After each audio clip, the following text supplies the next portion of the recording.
নমস্কার সকলকে, আরণ্যক শুভ ইউটিউব চ্যানেলে। আজকে আমরা আছি কাঁচা লঙ্কা রেস্টুরেন্টে। কাঁচা লঙ্কা রেস্টুরেন্ট বেলপাহাড়ির একদম প্রাণকেন্দ্রে। আপনারা জানেন ইন্দিরা চক বেলপাহাড়ির প্রাণকেন্দ্র।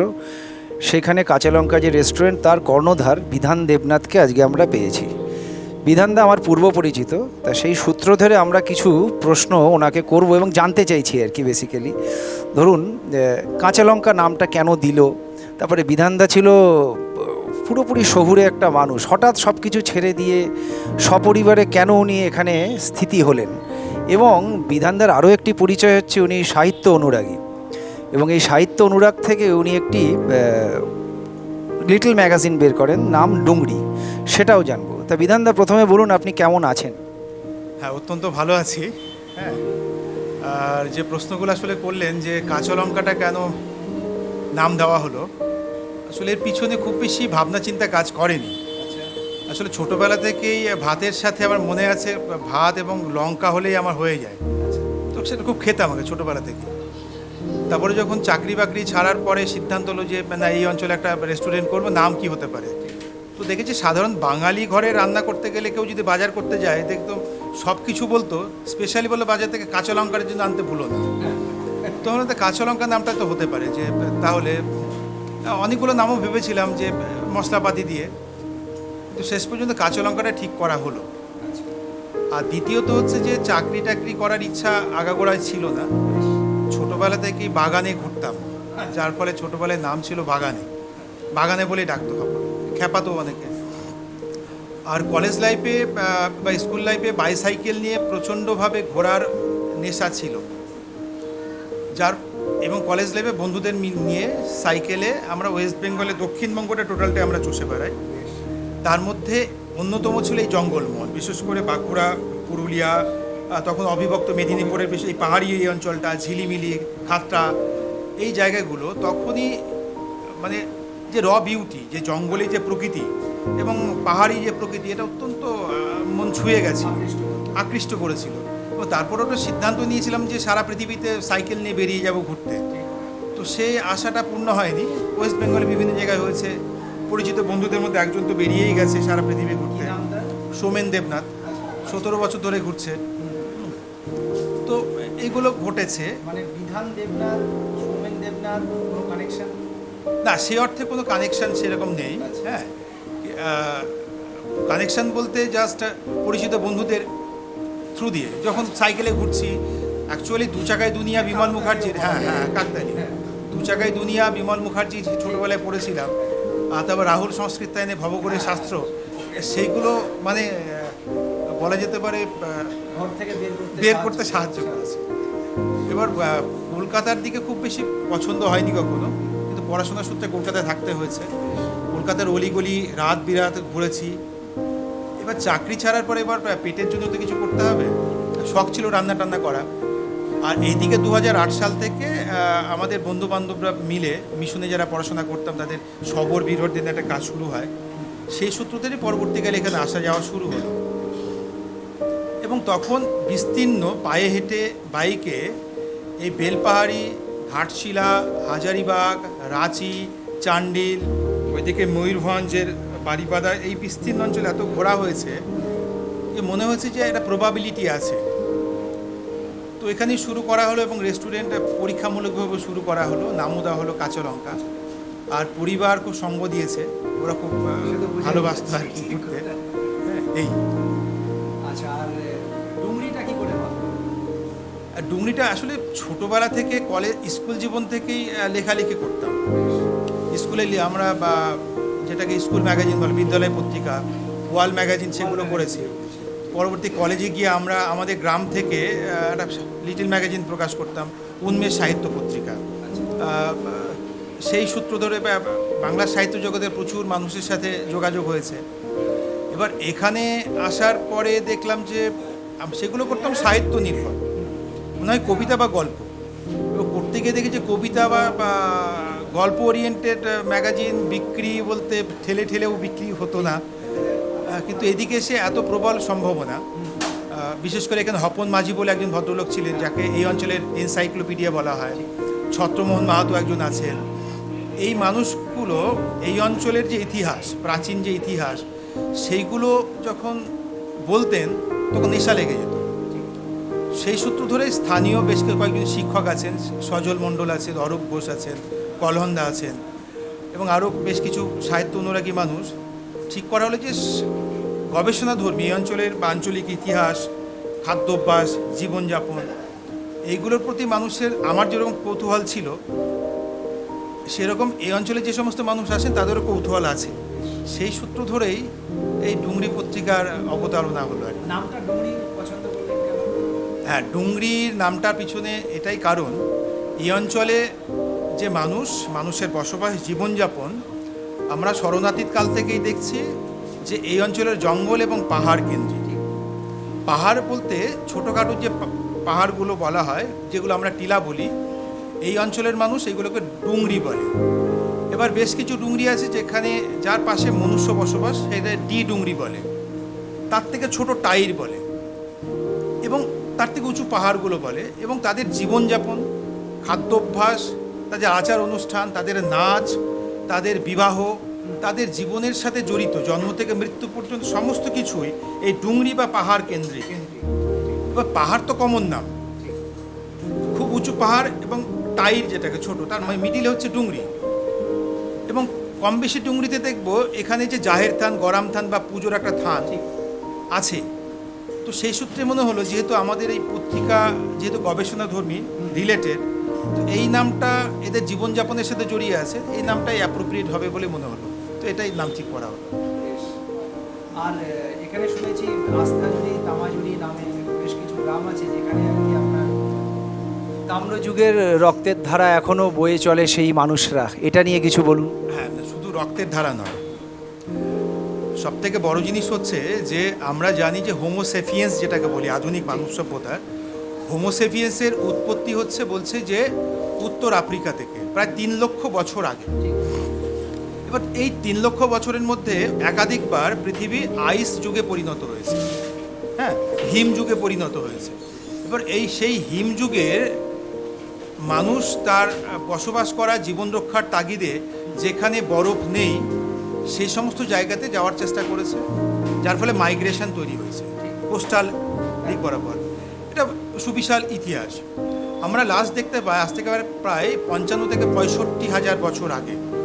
যদিও আমরা এই অঞ্চলে বিশেষ করে যদি বীরভানপুর যদি দেখি, পাণ্ডুরাজা ঢিবি দেখি, অজয় নদী থেকে শুরু করি, পরপর যদি নদীগুলোর দিকে তাকায়, গুরুত্বপূর্ণ আমরা দেখতে পাই দামোদর নদী দেখতে পাই, অজয় তো আছে, আমরা কংসাবতী দেখি যেটা ডাকনাম কাঁসাই, আমরা তারাফেনী দেখি, আমরা এরপরে দেখতে পাচ্ছি ডুলুং নদী রয়েছে, ডুলুংয়ের পরেই রয়েছে সুবর্ণরেখা নদী, সুবর্ণরেখার পরে রয়েছে বুড়াবালাঙ্গা বা বৈতরণী নদী, ব্রাহ্মণী নদী, মহানদী, এই যে, এবং উড়িষ্যার দক্ষিণ দিকে গেলে আমরা দেখতে পাই ঋষিকুল্লা নদী। আমরা পূর্ব দিকে ভীমবেটকা যাচ্ছি না, তার আগে সানজাই রিভার রয়েছে, যে ভ্যালি রয়েছে, যেটা সিংভূম জেলা বলা হয়। এই বিস্তীর্ণ অঞ্চলে সেই সময়কাল থেকে, মানে 1 লক্ষ বছর আগে থেকে মানুষের বসবাসের নিদর্শন পাওয়া যায়। এবং গবেষণা বলছে যে এই অঞ্চলটা, বিশেষ করে এই ছোটনাগপুর মালভূমির বিস্তীর্ণ অঞ্চলটা মানুষের পার্মানেন্ট সেটেলমেন্ট জোনের মধ্যে ছিল।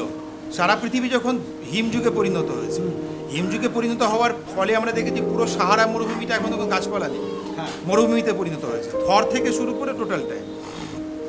এবার যদি কোস্টাল দিক বলা হয়, ওইদিকে সিন্ধু আর এদিকে গঙ্গা বাদ দিলে মধ্যবর্তী অঞ্চলে সারা বছর জলের অভাব রয়েছে, যার ফলে মানুষ, যেটা প্রস্তর যুগ বলে, প্যালিওলিথিক, নিওলিথিক ইত্যাদি, মানুষের বসবাসের নিদর্শন এখানে রয়েছে। কোথায় কোথায় পাওয়া গেছে আমরা দেখতে পাচ্ছি, বেলপাহাড়ি অঞ্চলে বিশেষ করে রাজারানী পাহাড় আছে, বড়াপাল বলে গ্রাম, তার আগে রয়েছে পাটাঘর, খন্দরভুলা এবং লালজল গুহা, যেখানে গুহার অনেকগুলো কমপ্লেক্স আছে। আমরা যেটা আজকের, যেটা একসময় গাড্ডা ডুংরি ছিল, যে গাড্ডা মানে গর্ত, তার পাশে ডুংরি, তার নাম ছিল স্থানীয় ভাষায় গাড্ডা ডুংরি। আজ থেকে 52 বছর আগে সত্যানন্দ সন্ন্যাস আশ্রম গঠিত হলো, যেটা তারপর থেকে নাম হলো গাড্রাসিনী পাহাড়। সেখানে দেখতে পাচ্ছি ডোমগড়ে দেখতে পাই চাতন ডুংরি, চাতন ডুংরিতে অনেকগুলো কমপ্লেক্স ছিল। আমরা আরও দেখতে পাই যেটাকে চিতি পাহাড় বলা হয়, চিতি পাহাড়, কানাইছড় পাহাড়। এবং এই যে বিস্তীর্ণ অঞ্চলটায় প্রচুর পরিমাণে প্রস্তর যুগের মানুষ বসবাস করত। তার অনেক নিদর্শন পাওয়া গেছে, অনেক গবেষণা হয়েছে। এবং এই অঞ্চল নিয়ে দেখা যাচ্ছে যে 1872-73 সাল নাগাদ তামাজুরি বলে যে জায়গাটা আছে, সেখান থেকে প্রথম মানুষ যে তামার ব্যবহার করতো তার নিদর্শন পাওয়া যায়। এবার ইতিহাস বা গবেষণা বলছে যে সারা পৃথিবীতে মানুষ প্রস্তর যুগ ছেড়ে যখন আস্তে আস্তে মাইক্রোলিথিক পিরিয়ডের দিকে যাচ্ছে, আস্তে আস্তে যে তামার ব্যবহার যখন শিখছে, যে অঞ্চলগুলো তার মধ্যে অন্যতম গুরুত্বপূর্ণ অঞ্চল হচ্ছে এই ছোটনাগপুর মালভূমি অঞ্চলটা, পুরো এশিয়া প্লাস সারা পৃথিবীর মধ্যে। আর লোহা, তারপর আস্তে আস্তে লোহা আসছে। এই নিদর্শনগুলো এই বিস্তীর্ণ অঞ্চলেই পাওয়া গেছে। তার মধ্যে প্রথম হচ্ছে পাওয়া যাচ্ছে আমাদের তামাজুরি। আর পরবর্তীকালে মানে আজ থেকে প্রায় 4000 বছর বা 3000 বছর আগে জৈন ব্যবসায়ীরা, যারা ব্যবসায়ী ছিলেন, তাদের হাত ধরেই এখান থেকে তামা উত্তোলন করা। হ্যাঁ, এখানে তামলিমাই বলে এখনো সম্প্রদায় আছে। সব থেকে মজার জিনিস, এই অঞ্চলের মানুষই লোহার ব্যবহার জানতো। লোহার বলে যে সম্প্রদায় ছিল, যার নিদর্শন আমরা যদি বিষ্ণুপুরে যাই, যে দলমাদল যে কামানটা বহুদিন আগে তৈরি হয়েছে। সব থেকে মজার জিনিস যে আমরা টাকাতে যে অশোক স্তম্ভ দেখতে পাই, যে পাথর খোদাই করা, বা দিল্লিতে যে এখনও যে দণ্ড কুতুবিনা রয়েছে, যে লোহার দণ্ডটা আছে, এই অঞ্চলের শিল্পীরাই বানিয়েছে, এটা গবেষণা বলছে। এবং এই বিবর্তনের ধারার পরপর দেখতে পাই তখন সিন্ধু সভ্যতা তৈরি হয়নি। এবং এটাও তো একটা আশ্চর্য যে এগুলোতে কোনো জং ধরেনি আজ অবধি। জং ধরেনি। এরাই জানতো, বিশেষ করে লোহার সম্প্রদায়ের মানুষ যারা কংসাবতী নদী বরাবর বসবাস করতেন বিষ্ণুপুর অঞ্চল জুড়ে, এরাই বিশেষ করে সারা ভারতবর্ষের বিভিন্ন জায়গায় যেতেন। আমরা যদি আজকে লক্ষ্য করি, সারা ভারতবর্ষের মধ্যে খনিজ ভাণ্ডার অঞ্চল বলতে ছোটনাগপুর মালভূমি অঞ্চলটাকেই বোঝানো হয়। এবং তারও মানে কয়েক কোটি বছর আগে এই দিকে ডাইনোসর বসবাস করত। এত গভীর অরণ্য ছিল যে অরণ্যে গাছপালাগুলো অগ্নুৎপাতের ফলে মাটিতে চাপা পড়েছে কয়লা খনি অঞ্চল, ঝরিয়া টুরিয়া। এটা আপনি বলছিলেন যে এখানে কাঁকড়াঝোড়ের জঙ্গলে বোধহয় পেট্রিফাইড ফসিল ফুয়েল কিছু পাওয়া যায়। এখনো ওপেনলি পেট্রিফাইড উড ফসিলগুলো রয়েছে। আমরা যদি এখান থেকে এগিয়ে যাই, বা যেটাকে বলা হয় ধুলিয়াপুর বলে একটা মৌজা আছে, ধুলিয়াপুর পরে অ্যান্টেলা বলে জায়গা, তারাফেনী নদী পাস করেছে। সেখানে এখনও গাছের ফসিলগুলো, যেগুলো পাথর হয়ে গেছে, ওপেনলি রয়েছে। আর পূর্ব ভারতের মানুষের সবথেকে পুরনো ফসিল যেটা গেল লোয়ার এটা এই অঞ্চল থেকে পাওয়া গেছে, মানে সিজুয়া মৌজা, যেটা লাল জলের কাছাকাছি। এই যে আবিষ্কারগুলো, এই নিদর্শনগুলো বারবার প্রমাণ করছে যে এই অঞ্চলের আদি মানুষের বসবাস। সব থেকে মজার কথা বলি, আমরা যদি পুরো আফ্রিকা মহাদেশ যদি দেখি, আফ্রিকা মহাদেশের 10টা প্রধান নদীর মধ্যে একটা নদীর নাম কাসাই, যেটা কঙ্গো দিয়ে গেছে। আপনি যদি এই টোটাল এই কাসাই নদী, যেটা আফ্রিকার কাসাই, নট আমাদের কাসাই, এটা কোইন্সিডেন্স বলে মনে হতে পারে যে আমাদের কংসাবতীকে লোকাল ভাষায় কাসাই বলি, আবার আফ্রিকার ওই দীর্ঘতম 10টা নদীর মধ্যে একটা নামও কাসাই, স্ট্রেঞ্জ মনে হয়। সেই নদী বরাবর যদি আমরা যাই, অনেকগুলো গ্রামের নাম পাবো, জায়গার নাম পাবো, যেগুলো সিমিলার। কয়েকটি এক্সাম্পল দিই। আফ্রিকার একটা বিখ্যাত দেশের নাম হচ্ছে ঘানা। অদ্ভুতভাবে আমাদের বেলপারি অঞ্চলে একটা জায়গার নাম তেলিঘানা, কাকড়াঝোড়ের পাশে। আমরা একটা বিখ্যাত দেশের নাম জানি নাইজেরিয়া।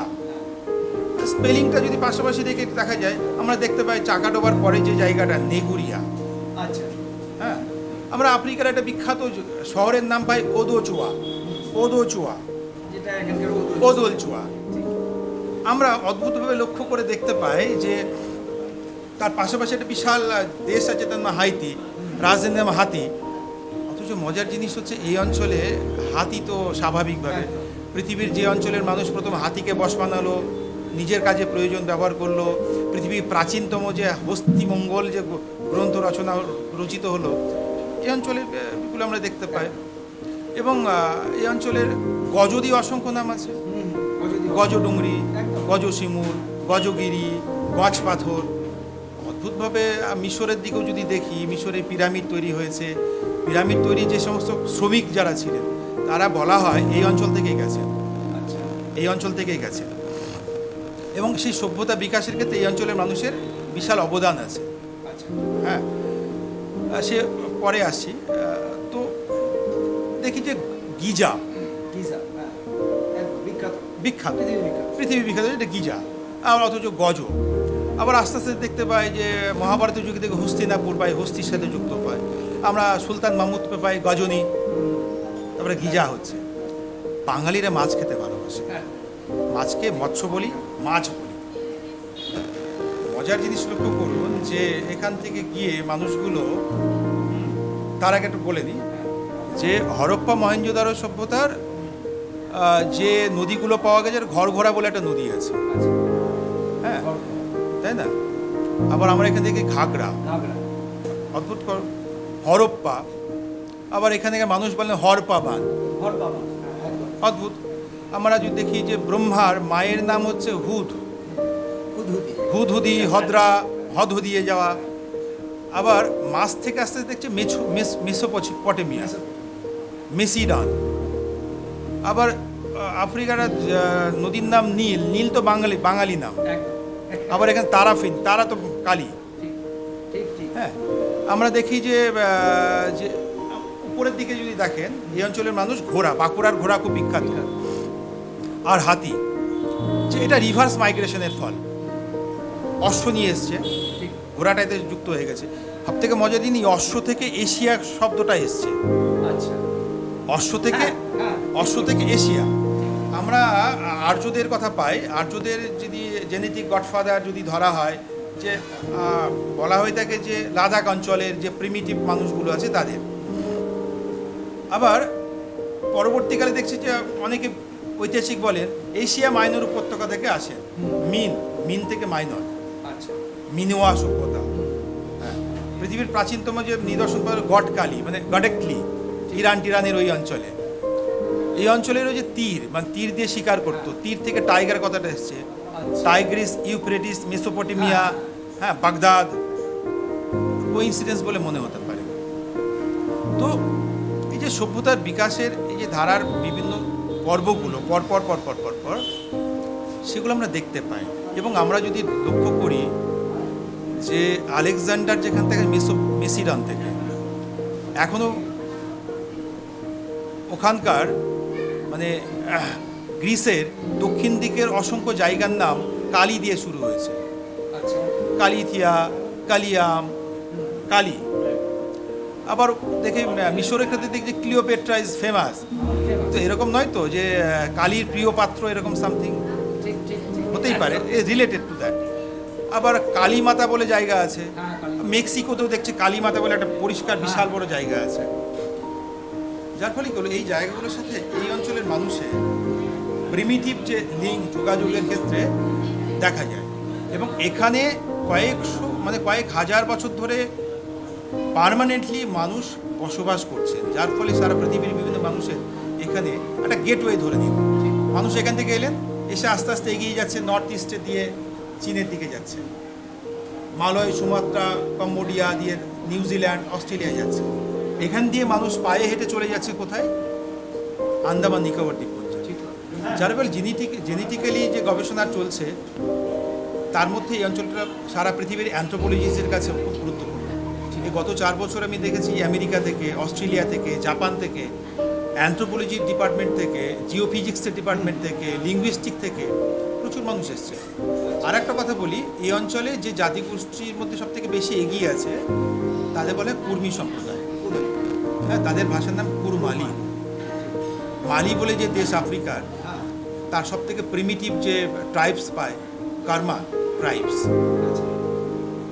হ্যাঁ, এবং তাদের বাংলা নামক একটা ট্যাটুও আছে। তো এইগুলো তো কোইন্সিডেন্স হতে পারে না,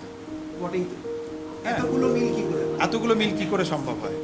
এবং এই অঞ্চলে এখনও যদি দেখি যে বাংলার একক বাংলাতে যত নাচ, তার নাচের বিভিন্ন ফর্মগুলো এই অঞ্চল থেকে 13 থেকে 14টা নাচ রয়েছে। আমরা বাংলাতে অনেক গানের ধারা, ঝুমুর থেকে শুরু করে বিভিন্ন ধারাগুলো দেখতে পাই, যেগুলো বলা যেতে পারে যে আধুনিক ফর্মের তার প্রিমিটিভ ফর্ম যদি দেখতে হয় এই অঞ্চলটা, তাই না? এবং আমরা সবার কাছে খুব প্রিয় খাবার হচ্ছে কাবাব, তন্দুর। আসলে আমাদের সেই যে অভ্যাস মাংস পুড়িয়ে খাওয়া, কাঁচা মাংস খেত, সেটা কাঁচা, একটা পাতার মধ্যে নিয়ে বিভিন্ন ফর্মে। তো সেটা তো এই অঞ্চলেরই একটা ফর্ম আর কি। বিধানদা, খুব ভালো লাগলো আপনার সাথে কথা বলে। আপনার কি বার্তা থাকবে আমার এই আরণ্যক শুভ চ্যানেলের জন্য? না, খুব ভালো কথা। আরণ্যক মানে আমরা অ্যাকচুয়ালি তো একসময় অরণ্যচারিত ছিলাম, আর আমাদের জীবনযাপনের সাথে অরণ্যটা মিলেমিশে আছে। আমার বার্তা থাকবে এটাই যে যেহেতু অরণ্য আমাদের বাঁচিয়ে রেখেছেন, আমাদের দায়িত্ব যে অরণ্যকে রক্ষা করা। ঠিক, অরণ্য না থাকলে আমাদের অস্তিত্ব নেই, পৃথিবীর অস্তিত্ব নেই, এবং আমাদের ভালোবাসা, আবেগ, সাহিত্য, সংস্কৃতি কোনো কিছুর অস্তিত্ব থাকবে না। তো সেটাকে রক্ষা করা, সেটাকে ভালোবাসা, সেটাকে যত্ন করা। আপনার সাথে আরও কথা বলার ইচ্ছা ছিল, কিন্তু পরিসর কম, সেই জন্যেই আর কি আজকে থামাতে হচ্ছে। আবার আপনার সাথে দেখি যদি কোনো দিন সম্ভব হয় আবার একটা দীর্ঘ আলোচনা করব। অনেক ধন্যবাদ আপনাকে। হ্যাঁ।